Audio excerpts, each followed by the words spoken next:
मन शांत होने की जगह और अशांत होता चला जाता है, क्योंकि तुम बाहर की गोटियां तो बटोरने में लग जाते हो, अंदर की गोटी का ख्याल भूल जाते हो, संतुष्टि का ख्याल भूल जाते हो, मन की तृप्ति का ख्याल भूल जाते हो। गधों की तरह रेस में दौड़ते चले जाते हो और दौड़ते ही चले जाते हो।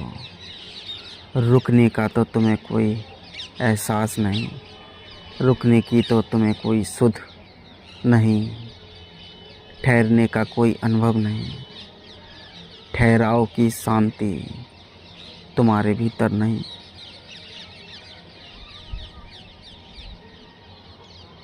इसलिए कितने विक्षिप्त होते चले जाते हो। तुमने देखा, जैसे जैसे लोग अपनी कामयाबी को प्राप्त करने लगते हैं, वैसे वैसे वैसे ही वह एक नया रूप ओढ़ने लगते हैं।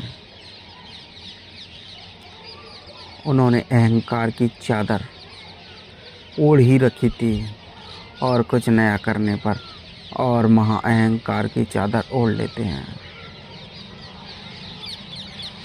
अब तो सब कुछ जानते हुए भी एक दिन कुछ भी नहीं बचेगा, तुम तबाह हो जाओगे।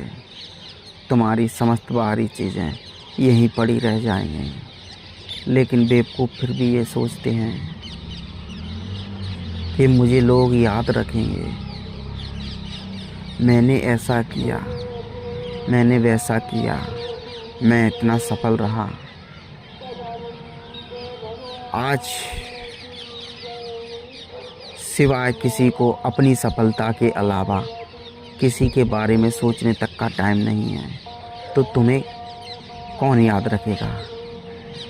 एक दिन तुम भुला भी दिए जाओगे और याद रख भी लेंगे तो तुम्हें क्या मिल जाएगा, क्योंकि निश्चित ही एक शरीर से छूटोगे, तुम दूसरे शरीर में हो जाओगे। कुत्ते, बिल्ली, गाय, घोड़ा, भैंस या कोई पुनः किसी आदमी, महिला, पुरुष का जीवन तुम्हें मिल जाएगा, परंतु तुम वह नहीं रहोगे जो इसके पहले जन्म में तुम थे।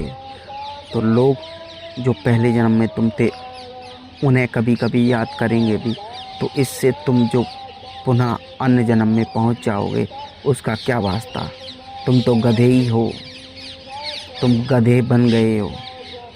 अब तुम्हारा उस पूर्ण शरीर से कोई नाता नहीं, तुम्हारी स्मृति